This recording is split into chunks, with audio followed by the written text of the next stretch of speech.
Hey everybody, welcome to the Relax and Enjoy Health podcast. I'm Andrew French and I'm your optimal health, wellbeing and balance coach. This is episode number 3 where we talk to Richard Tricky Wheeler, who's the small business marketing consultant. Tricky used to be a personal trainer who specialised in fitness training specifically for mental health outcomes. Let's find out what Tricky's got for us today. Interrupted, rude. All right. Tricky, thank you very much for coming on this morning with me. It's a pleasure to meet you. Awesome. So, what have we got? We've got the small business marketing consultant.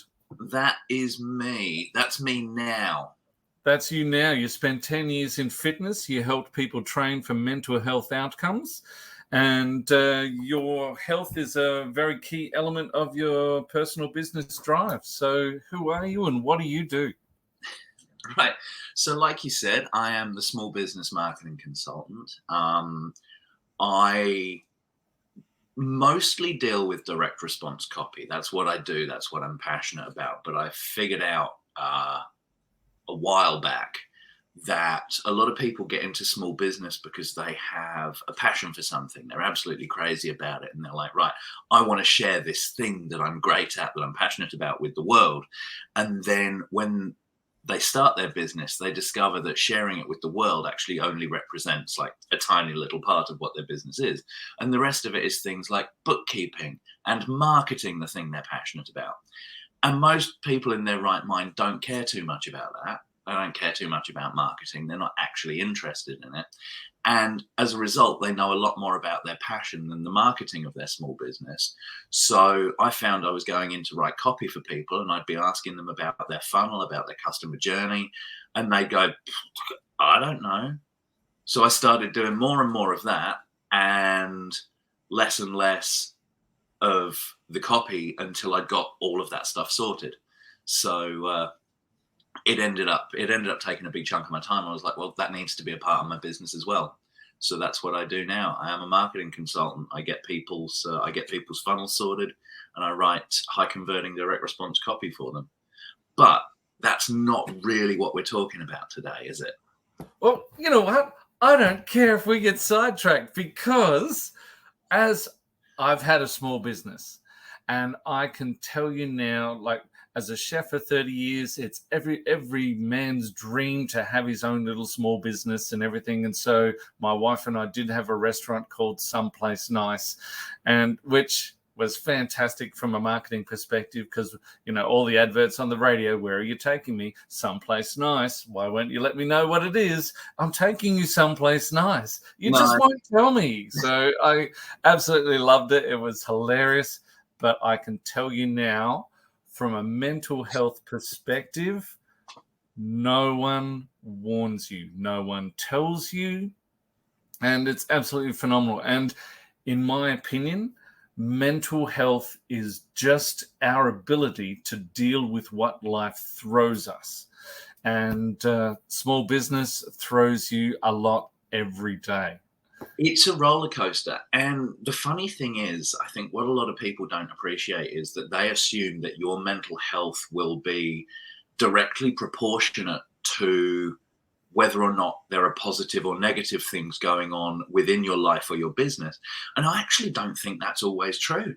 I think that quite often you will be having a whole bunch of wins in your business and you'll be having a really shit day, or you'll be struggling and you'll be pushing water uphill, but you'll be absolutely fine with it. It's not necessarily directly correlatory, you know?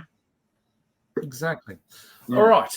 So you're right, exactly right. So we started out, so for 10 years you were in the health and fitness industry, and you said you were actually training people for mental health outcomes. So tell us about that. Okay. That might be a slightly grand way of expressing it, and I realise that you're parroting my words. It sounds amazing. Well, so the thing is, actually just training produces very positive mental health outcomes. So the idea that I had some secret way to bench press that made you happy inside your head is not actually true. That wasn't... No. But that was very much my process, because we probably need to go back further than where I'm starting right here. I was 10 years in the media industry. I was in, probably not 10 years. Anyway, I was in television for a long time. And I did a lot of sitting around. I was a heavy smoker. There was a booze culture, a lot of drugs flying around, all of that kind of stuff. And I indulged the way young people do, It was all a long time ago. Back then I was young, and I just, hoovered up whatever was available at the time. And after a few years, it started to have a fairly kind of negative effect on me, and it was all piling up. And I got to my late 20s, and I realized that I had to take some charge, get in control of what was going on in my life.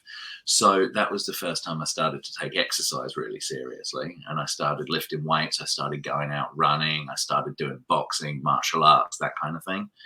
And I realized that actually, if I did all of that stuff quite regularly, I didn't need all of the things that I'd been using to augment my happiness, if you like. I just woke up more level every day instead of constantly chemically trying to find a balance. Yeah.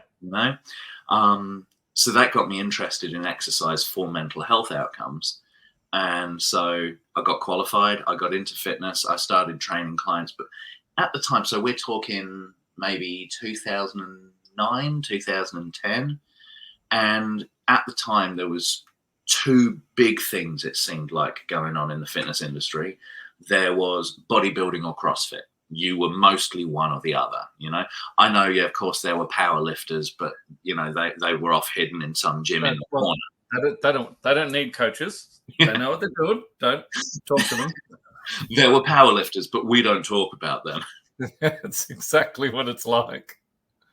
The meatheads. So yeah, it seemed to be like, there was bodybuilding where you were training specifically for the outcome of having larger muscles than the guy you're standing next to, or there was CrossFit, which kind of dubbed itself functional. You were training for everyday life, if everyday life was kipping pull-ups and kettlebell swings. Exactly. Well, and out to kill you. Yeah. But the cool thing is, at that time, we had a massage studio and we had so many CrossFit clients. It was the best thing ever. It was such a moneymaker. Yeah, training for real life, if real life is extended visits to the physio. That's exactly it. Yeah, absolutely. So I came in and I was saying, I guess a lot of what I did was bodybuilding type protocols, but not with the specific goal of packing on massive amounts of muscle. It was more about keeping your body composition under control, because that is a factor that, there's a lot of correlations between high body fat and mental health issues and that kind of thing. But everything I did was geared towards positive mental health outcomes. That was it's like when you're programming for anything. Are you programming for fat loss, muscle gain? Are you programming for endurance or sport-specific outcomes? I was programming specifically for what would make people feel like they were in better control of their lives and happier. Excellent, Steph. I mean, the better control thing, absolutely amazing. Just I found my client niche. They sort of came and found me. It was all the 40-year-old women who all of a sudden realize that, their life is controlled for them. They have to work a full day at work. They have to go home. They have to deal with the kids. They have to make dinner. They have to make sure the kids do the homework. Then maybe at 9:30 at night, they get to sit down and the husband gives them the controller and says, "Did you want to watch your show?" And all of a sudden they realize that no one was opening the door for them anymore. No one looked at them like the girl they used to be. They remembered, going to volleyball. They remembered netball. They remembered being the girl that people would, treat as a woman and stuff. And now they're just the mother, the wife, the spouse. And so when I was training, it was primarily to, get rid of the baby chunk that is no longer can be classed as baby weight, because that was 11 years ago. So, so they're just trying to get back to who they wanted to be. And in actual fact, they were just trying to find themselves again, because they'd lost themselves in that identity of mother or wife. And, and so definitely the mental health outcome for them, that was the biggest thing, other than, the text message where you go, this shit's really working. But, all of a sudden they could keep up with when they go on holidays and pull themselves out of the pool, just being able to pull yourself up onto the side of the pool. And they just thought that was the best thing ever. And I'd get messages just with that. It's funny, isn't it? The little things that turn out to be huge wins for your client that you wouldn't have picked it, you wouldn't have gone. But yeah, I remember a guy coming up to me and going, my golf game's really improved. And I was like, good. And it wasn't until he specifically said, no, I'm sure it's because I've been training with you. I'm like, okay, wouldn't have seen that coming in any way, And a lady I worked with in my very early days as a coach said that she ran with her grandkids to the bus stop one day. And she was a lady in her 50s, and she ran with her grandkids to the bus stop, and she was like, I haven't done that in years.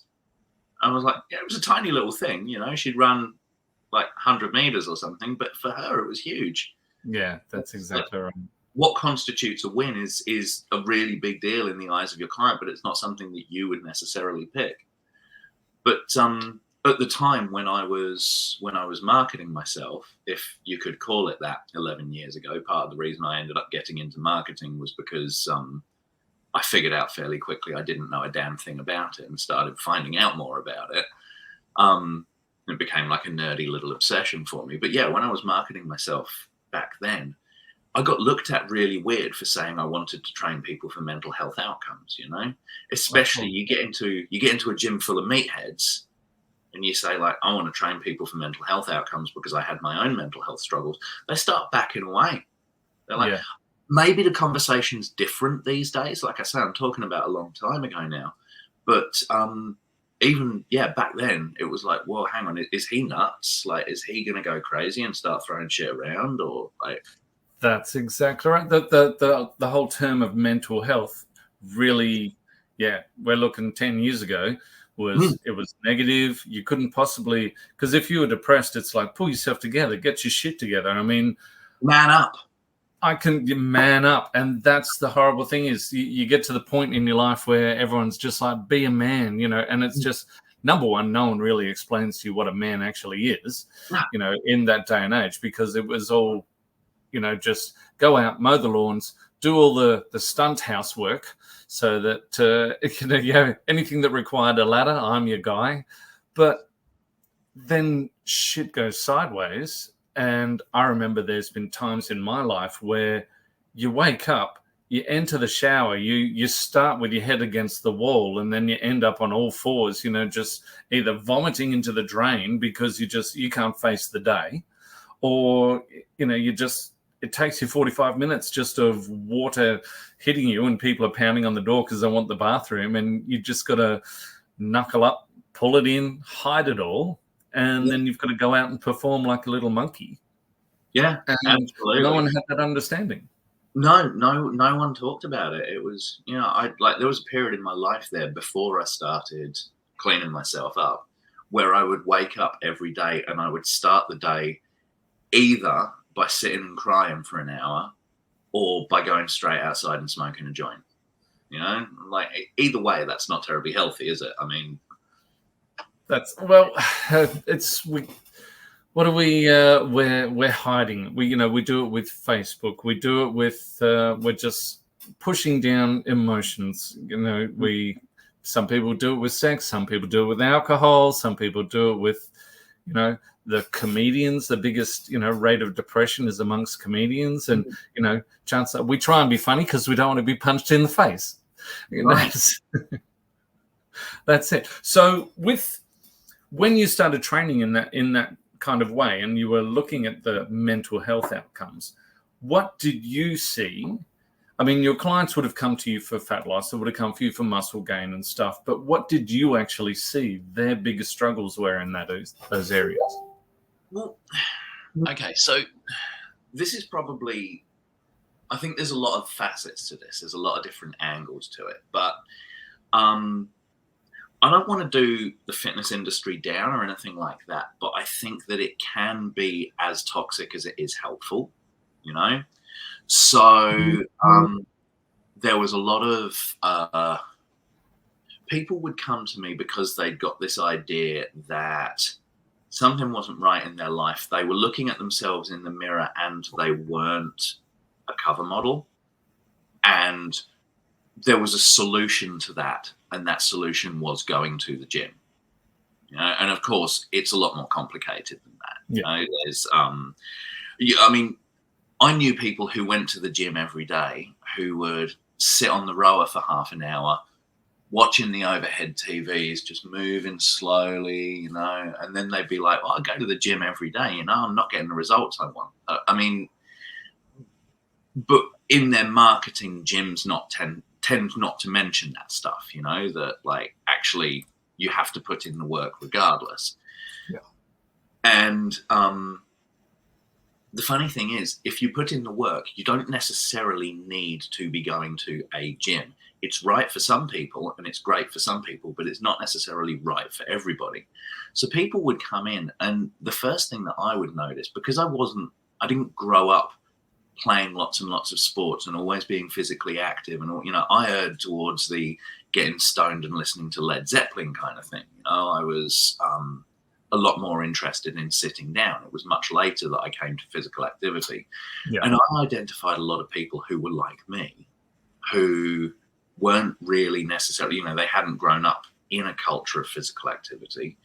And probably the place they needed to start was just going for a walk.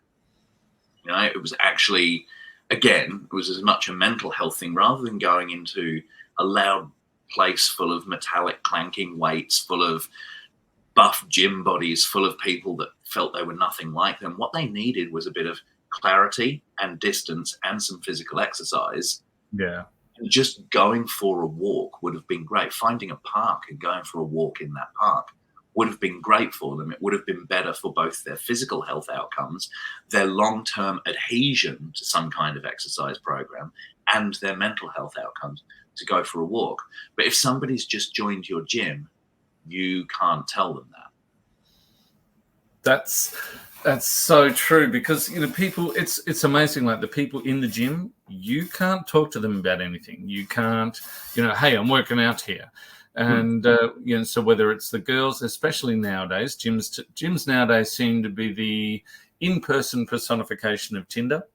So the girls are there, they've got their full face on, Yep. and the boys are there, they've got their full muscular t-shirts on. You know, everyone's working out like that.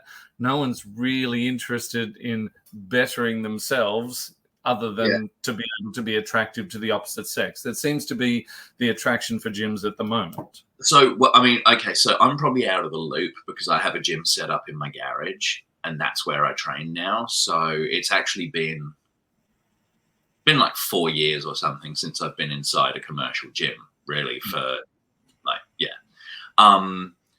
But yeah, there's been an agenda of some kind that isn't always aligned with mental health outcomes or with getting people started with the best possible protocols in the beginning, you know? Exactly. And that was awkward for me because I did want to train people in the gym. The gym helped me massively, you know? I did go out for walks, but I also lifted weights. I also went running. I also did martial arts. That all helped me massively.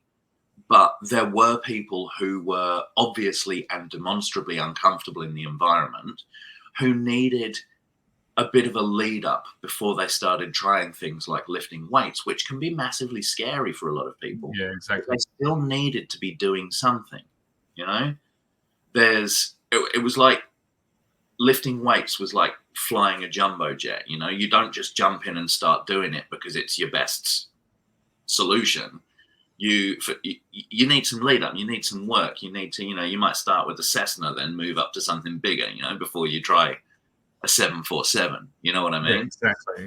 Yeah. So that was awkward, but of course, you know, I was a trainer in a gym, and that gym was designed to make money, and all the marketing around the fitness industry was telling people, if you are not happy with yourself, the solution is to pay money to join the gym. The solution is to pay money for these supplements. The solution is to pay money for this gym gear, you know? So people would go out, they're like, right, I'm not happy with myself. They drop $500 before they've ever actually done a lick of exercise, you know? Exactly. So yeah, that's one thing I found, like doing fly in, fly out. I thought, that's it. I'm going to get myself a gym membership for when I'm home. So I actually started emailing all the gyms, and if someone got back to you, it would be with your price per week. And it's just like, okay, that's fantastic, but I do FIFO. I'm only here once every 3 weeks. So, so to be, it's $20 a week. How much is it going to be for? Okay, so no worries. So because you do FIFO, you're only going to be here every 3rd week. We'll do that for 17. It's just like, okay, that it doesn't really seem, good. And they were like, well, that's the deal, mate. And they just want people to walk in the door, give them the money, not ask any questions. There's absolutely, it's almost like there's no onboarding process. I mean, I remember the work I had to do as a personal trainer to get people. I had to physically ring them. I had spreadsheets with everyone who I'd called before, who I hadn't got through to, people who were hot leads, people who were warm leads, people who were cold leads. Okay, people who have had they've come through, they've had my 4 free PT sessions, they weren't real keen on it, so now I'm going to try and move them into the group fitness, so the amount of work you had to do. And then so I had 80 phone calls to get 4 appointments, one of which was a no-show. One, it was perfect for them, couldn't afford it. 2 would sign up, 1 would cancel after a month, and 1 would actually be a client. So I would get 1 physical client out of 80 phone calls. And the whole process is you have to sit them down, and they don't teach you, as a personal trainer, they teach you, okay, if they lift this and they put that down, this muscle is going to get bigger. And that's all they taught you.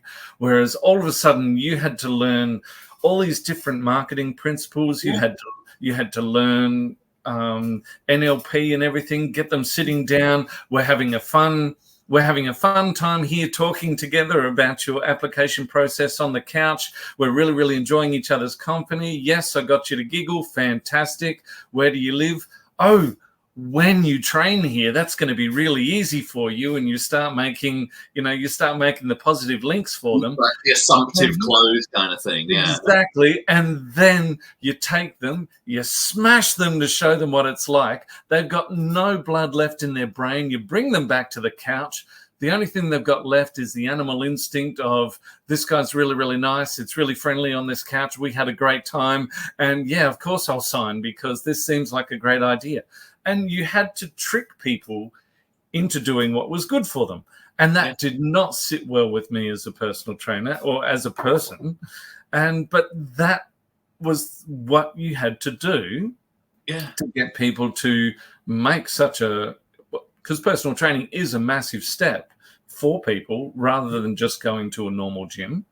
And you're right, no one teaches you about marketing. No one teaches you about anything that you need to do to actually get people to know you, trust you, like you, and everything like that. But I had to convince myself I was doing that for their greater good as a person, because I know it's going to be fantastic for them. Well, look, okay, so I'm 1 foot in, 1 foot out with what you're saying there, because sometimes people do need a nudge to do what's best for them.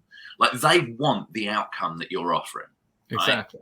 Right? They are looking at you and they're going, I do want the results that he's talking about. And a lot of the time with sales and with marketing, it's not about convincing them that they want the results. It's about convincing them to like and know and trust you enough to get on board with you being the person to get them the results. Mm-hmm. So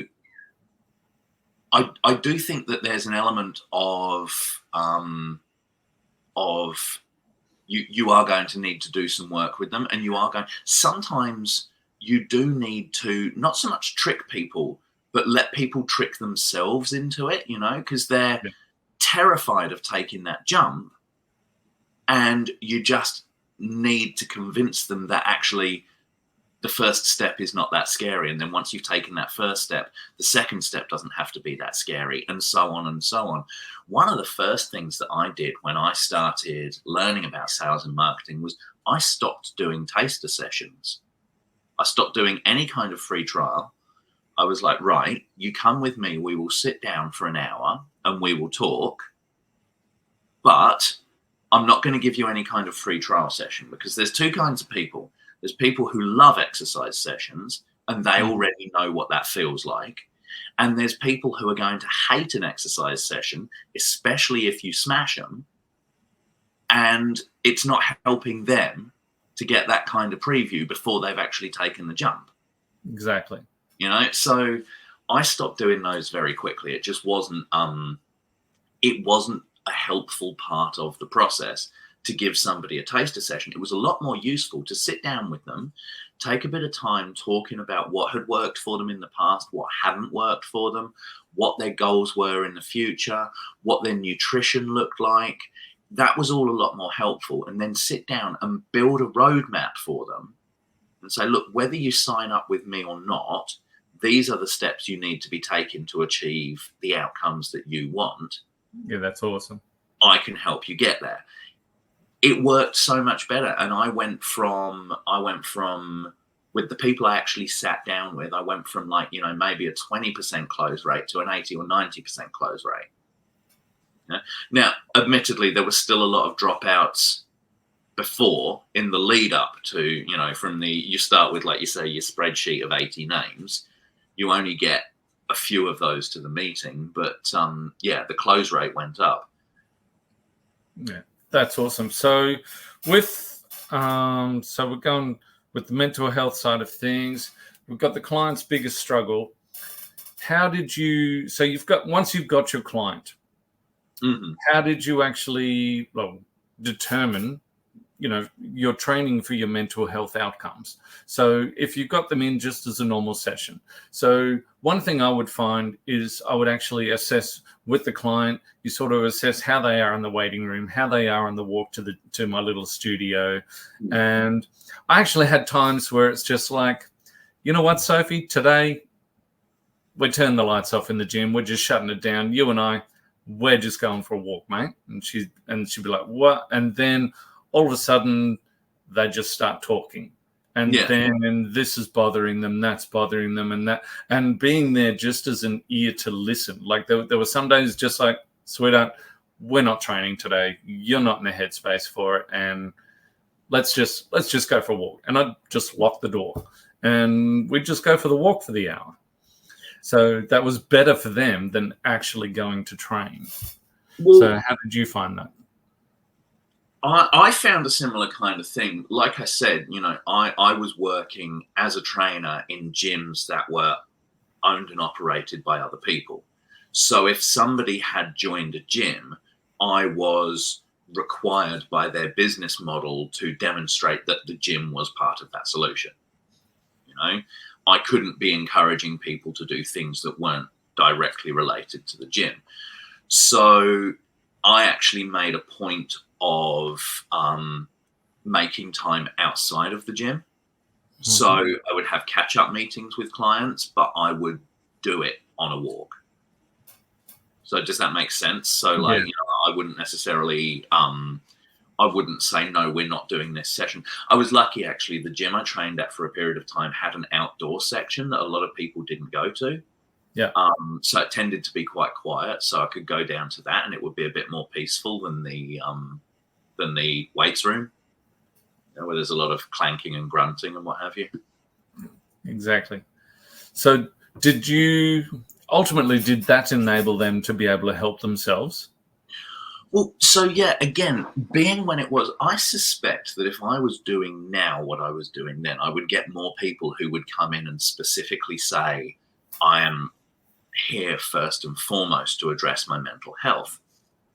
What I found at the time was, and even the truth is it was the same for me as well, people would look in the mirror and they would be unhappy with what they saw. You know, they would see red bloodshot eyes, they would see overweight, they would see sickly pallor, and they would go, I need to do something about this.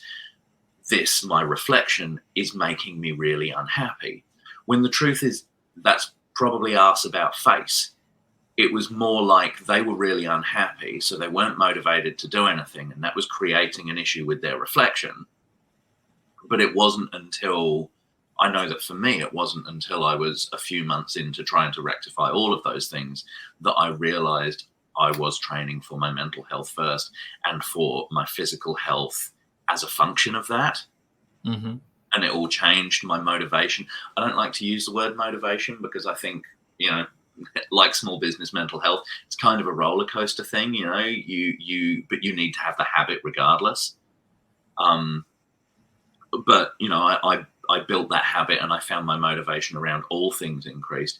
And I think a lot of people were doing the same thing. You know, we live in a world where we are bombarded by beautiful images of beautiful people, movie stars, cover models, whatever.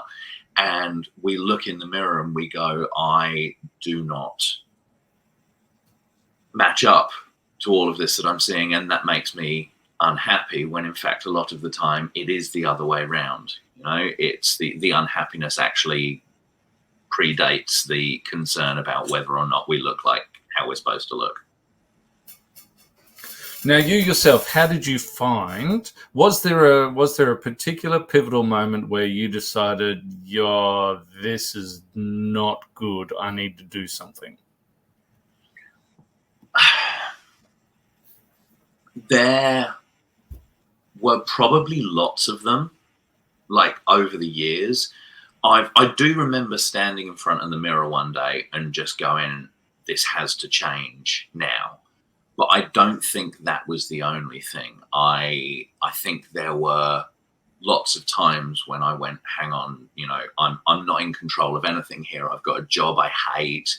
I'm in an unhappy home situation. I've got, like, literally everything in my life is happening without my intervention, you know. And what is it they talk about, the locus of control, you know. There's like these are the things that I can control, these are the things that I can't control, and I need to start with these things. Yeah. And so that was what I did. I started looking at what I could change, but I don't know that there was one single kind of dramatic aha moment. I think there were many, many of them where I just found myself going, like, this is a problem, and it's a problem that's escalating. But like everybody, I feared taking any sort of action because it meant confronting the things that I was putting a lot of time and effort into hiding from. And it meant confronting them without any of the crutches that I used to hide from them.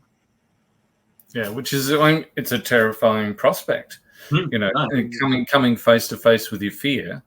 But the one thing I love is fear is like that big junkyard dog, you know, and actually you just, if you don't face it, it'll follow you everywhere. And it'll always be at your heels. It'll always be, you know, nipping at you or barking at you and everything. But then that moment you decide to turn around and face that fear, all of a sudden it's just like the dog's just like, oh, yeah, no, I don't want a part of this. And it will actually... Turns out to be a West Highland Terrier. Exactly. For some reason, they think they're a Rottweiler. Yeah. Yeah, and then they'll just turn around and all of a sudden they're the ones with their head down looking sideways going, oh, yeah, nah. And then they'll sort of give you a little bit of a huff as they turn around and trot away and wee on something. So, yeah, it's just like we have to face our fears. And that in itself is just a terrifying prospect to start with. But then you just, there's that point, you know, you're just like, I've got to do something. You know what? This stops, you know, and you make that turn, which, you know, it's fantastic. And you said there was just like a myriad of steps rather than one aha moment. So it was just one thing after another. I'm pretty sure that if ever I wrote about it, there was some kind of dramatic moment where, you know, you could almost put it in a movie where I just looked in the mirror, or I just had this moment where my life turned on a dime, you know. But the reality is, it wasn't. It was years in the making. You know, I kind of came up with this notion that I probably needed to be doing something many years before I actually did anything, and it percolated, you know? So, All yeah. right. So, you know, if you had your own hero's journey, what would you say it would be to get you where you are now? So you basically sedated your way through your younger years. Okay, right. There's one thing. I'm a music nerd. I mentioned Led Zeppelin early on. Yeah.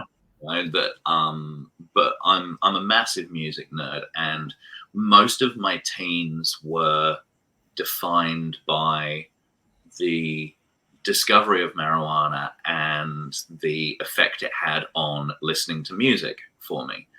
And you know, I went right back from the stuff that was big in the 90s that I was listening to, the contemporary stuff, right back to kind of the 1950s, listened to this huge variety of music and got absolutely fascinated with what was going on within it, kind of thing. You know, that I felt like there was particularly the stuff from the 60s, like Pink Floyd and the Doors and that kind of thing, where I felt like they were striving for some experience that taught them something about the world that most people didn't understand.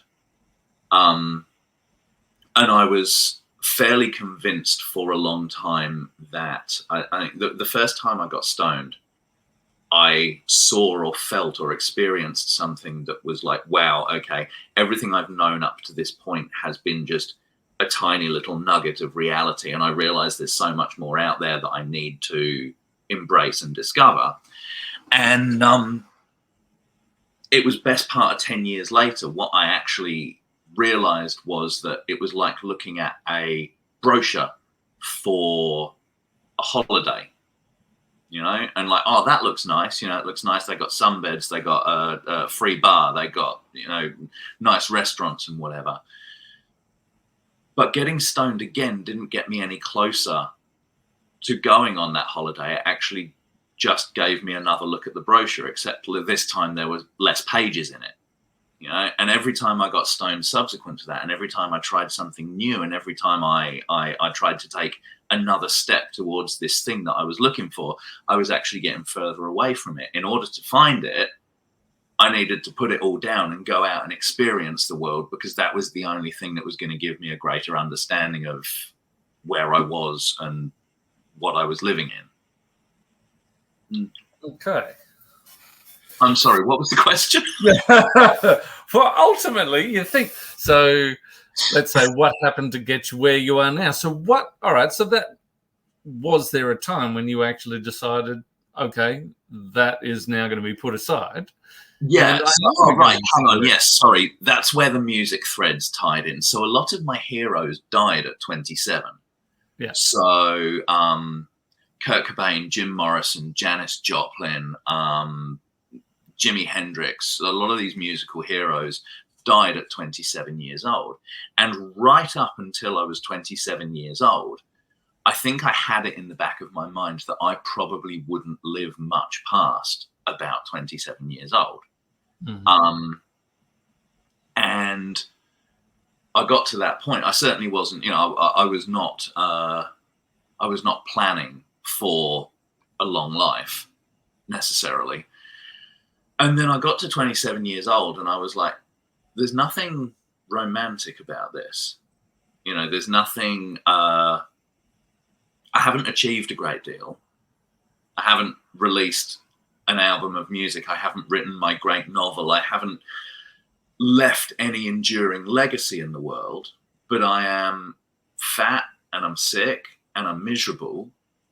And when I look at it now, all of those people that died in a singularly unromantic way. You know, it was just this assumption that I would be dead at that point, but I'd got no legacy to leave. And then I started looking at the details, you know, whether it was a heroin overdose or whether they choked on their own vomit or they went into the room above their garage and blew their head off. Like, none of that was terribly romantic or cool when you actually looked at the nuts and bolts of it. Yeah. And they all had this amazing legacy of work to leave behind them. And I had nothing either way. And I was like, well, hang on a minute. If I am going to die, which at some point I will, whether I'm 27 or 107, I should be working on having done something while I was alive that was actually worth experiencing. Whether I leave a great legacy behind me or not, I should have at least gone out and experienced the world. And that ties back to what I was saying, where I was convinced I was chasing some greater understanding of the world by sitting in a darkened room somewhere, sticking on Dark Side of the Moon and smoking a couple of joints. Okay, so what changed?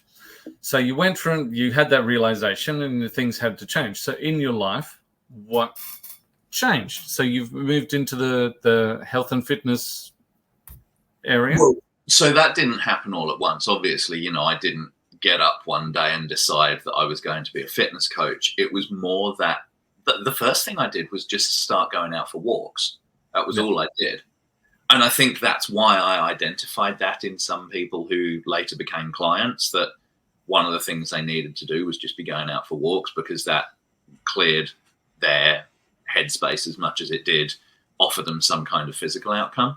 Yeah. But I went out for walks, and I've never been a runner. I'm actually still not really a runner. Like, it wasn't something that appealed to me or interested me. I enjoyed the lifting of the weights and the martial arts a lot more, but I was like, well, I should try running. It's something that people who get the kind of outcomes I want sometimes do.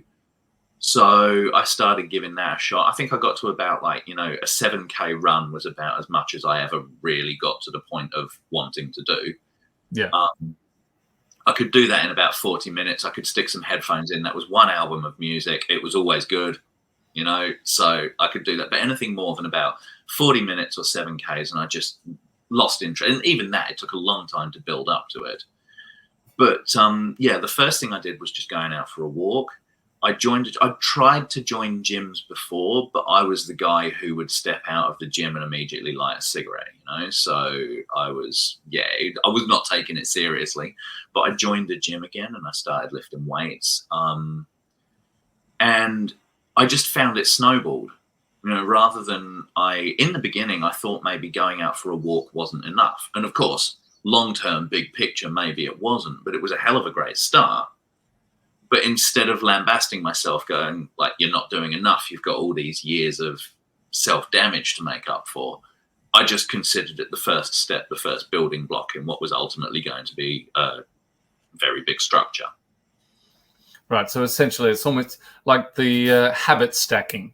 You just started with one thing. You just started with going for walks. Then what's funny is, if I had known that expression back then, whatever it was 15 years ago, it would have done me a lot of good, because I did beat myself up for not doing enough when all I was doing was going out for walks. Giving up smoking didn't happen all at once. That took a bit of time, Giving up drinking didn't happen all at once. It took time. Now, so this is, anyone can change these behaviors. It's not like you're a superhuman or anything like that. You're just a normal everyday person. What makes you different to change your negative patterns to get you to this point today?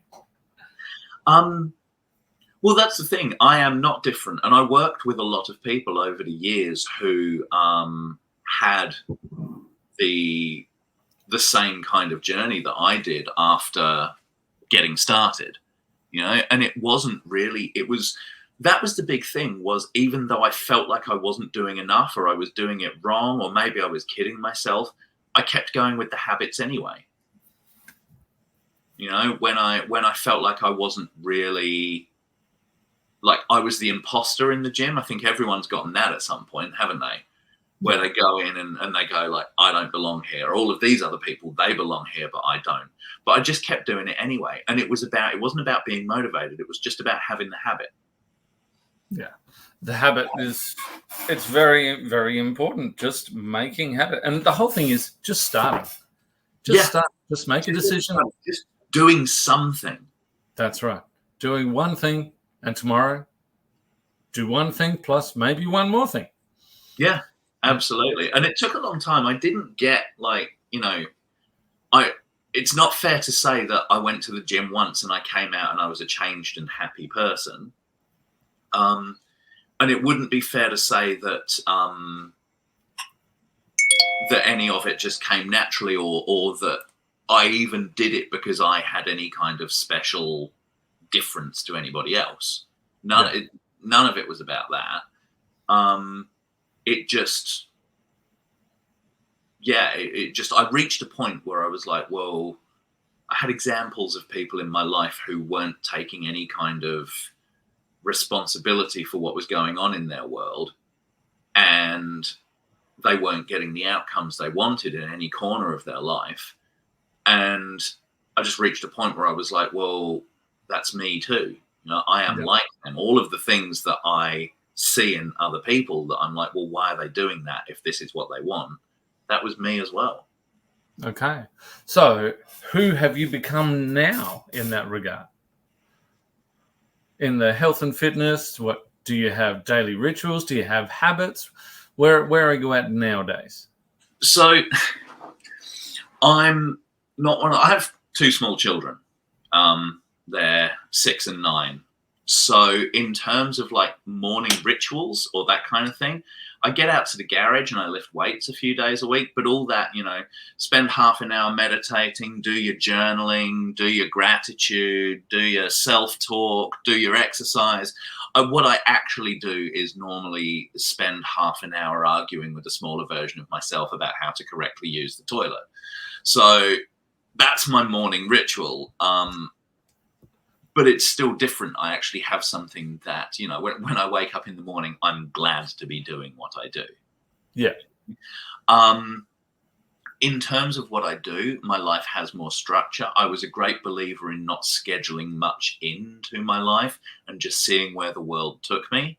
Yeah. And then after years of doing that, I discovered that when you don't schedule much in, the world doesn't take you anywhere.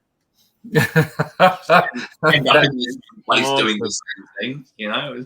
It was all very ethereal, you know. I'll just go with the breeze, I'll see what happens. It was very zen, and it turned out there was no real breeze. So I have more of a structure these days, but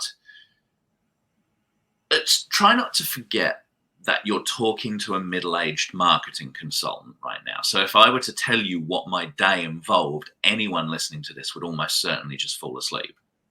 Like it's I wake up, I have some coffee, I do some exercise, I get my kids ready for school, I walk them to school, I sit down and I work until it's time to pick my kids up from school. Yeah. Is anybody still awake? I don't know. You all right? You still there? It's so my life and my day has a lot more structure, but I don't think there's any great secret to my to my routine or anything like that. I'd love to share the $1 million secret, but I haven't found it yet either. I just had my work send me a text. They want me to go and forklift the fruit and veg truck off in about 20 minutes. Right. So, all right. So, nutritionally, how do you give yourself the best chance of success? By not overthinking it. Yeah. Like, to begin with, I don't have any kind of diet that fits into any sort of box. So, you know, I'm not paleo or keto or vegan or anything like that. You know, I eat plenty of green vegetables, but, you know, if you're making 3 meals a day, then it's quite easy to eat lots of green vegetables as long as you remember to put some on your plate with every meal. But if I want to eat something that I just simply enjoy, then I do. Like, it's not, you know, I've always liked food. I've always liked cooking. So if I want to just eat something because it's delicious, then I do. And I don't worry too much about it, because I know that most of my meals, typically in the morning, I'll have an omelette, and I'll have like some spinach and some mushroom in that omelette. So that's 2 serves of vegetables with breakfast. You know, I'm already doing, I'll snack on fruit. I'll have something else with some veggies in for lunch. So what is it? It's like 5 to 7 serves a day. By the time lunch rolls around, I've probably already eaten 5 serves of fruit and vegetables. So whatever I have for dinner it only has to have 1 or 2 more veggies in it, and I've pretty much got, a range of. So again, this is kind of a hard one. I'm not trying to be mercurial here, but I actually don't have. In fact, I actively mistrust people who have very simple solutions to nutrition. Yeah, I think that I'm probably, if I was coaching someone through it, it would be very different. When I was coaching people with nutrition, I would be a lot more granular with it.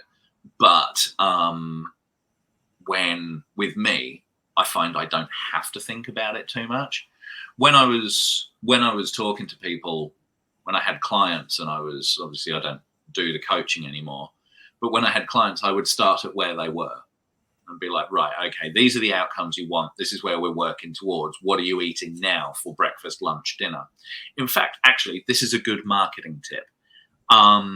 When I sat down and did my hour-long consults with people, one of the things that I used to do was when I first made the appointment with them, I would get them to keep a nutrition diary. So I'd be like, when you're talking about your list of 80 people, yeah, and you would make appointments with some of them, and some of them would be no-shows. The first thing I'd do when I'm making the appointment, I'd be like, right, okay, our appointment is Monday next week. I'm going to email you a template, and I want you to fill it in a 3-day nutrition diary between now and then. So you go fill that in and bring it to me on the day, and we'll have a look at what you're eating now and what we could change about it. What was great about that was it gave me an insight into their nutrition, but it also gave them homework, which meant they were far more likely to keep the appointment. No, that's really awesome. Keeps it in the forefront of their mind, which is fantastic. Yeah, absolutely. Which has nothing at all to do with the question you asked, but, it just seemed like a good thing to share. But it's good. I mean, nutritionally, how do you give yourself the best chance of success? But also, you've already given people a tip on what they can do for the best chance of success. And you've spoken, you've got small children in, so all of a sudden you're teaching people how to eat as well. You're teaching little people, which is also going to affect what you can actually eat and do. And I love the way you say you fight with a small version of yourself, which is amazing. So, family and friends, your social network, how does that affect you mental health wise? I mean, children, it's a negative and a positive at the exact same time. Oh, yeah, very much so.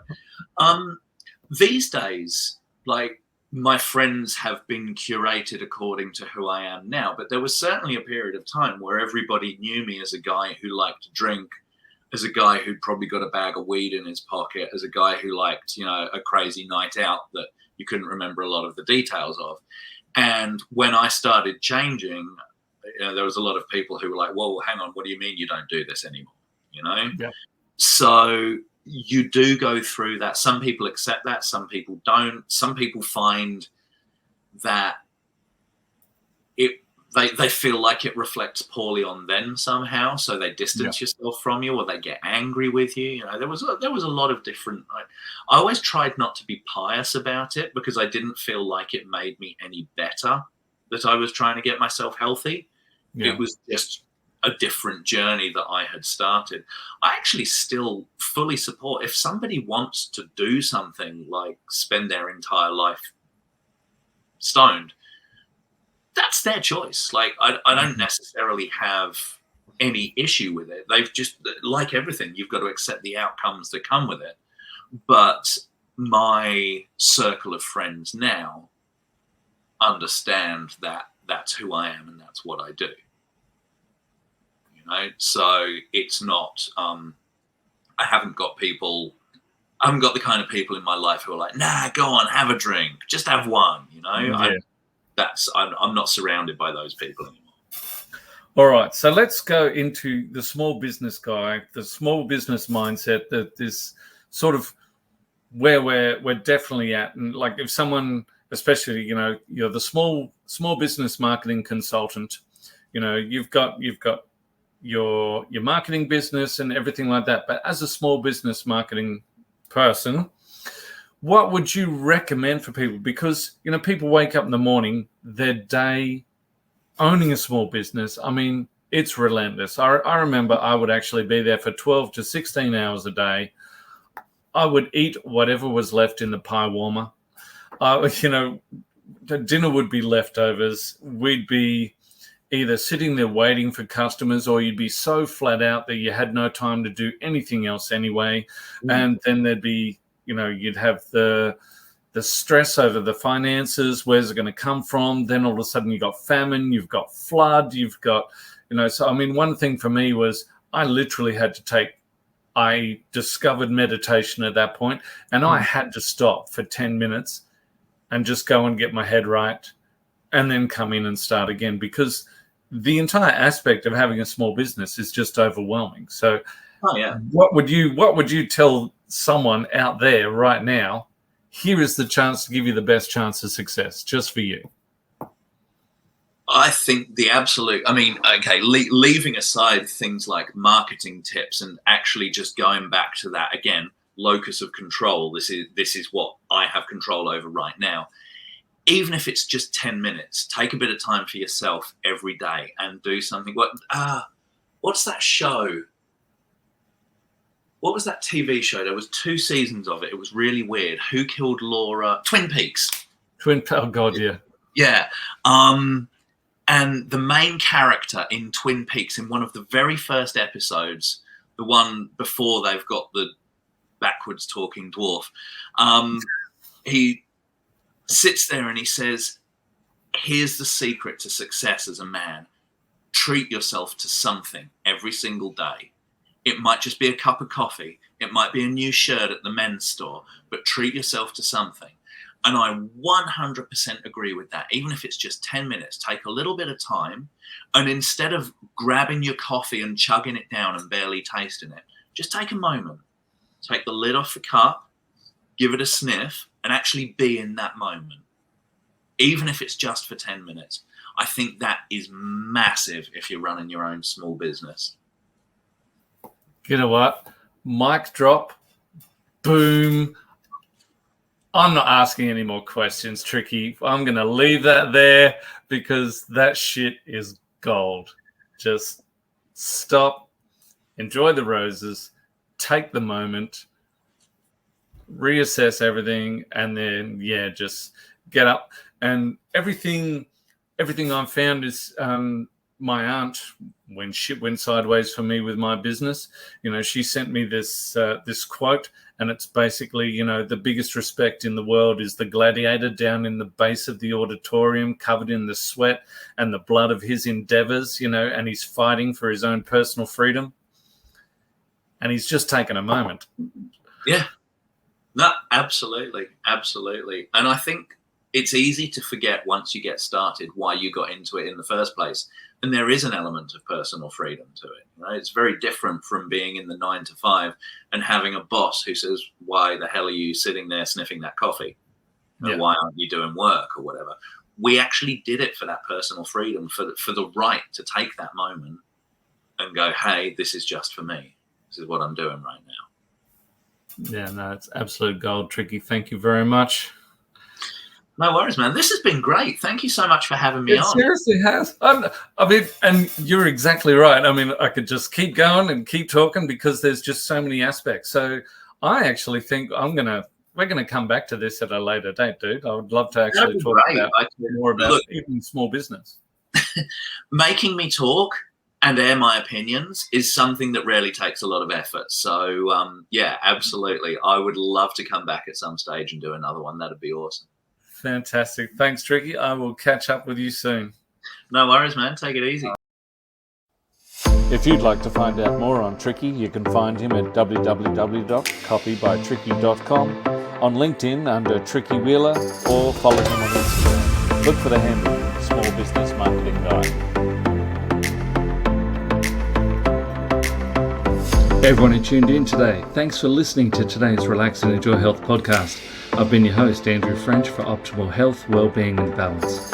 If you want to get the bullet points from today's podcast or even get access to free resources, check us out at relaxenjoyhealth.com.au. If you enjoyed this episode and you'd like to help support the podcast, please share it with others, post about it on social media, or even leave a rating.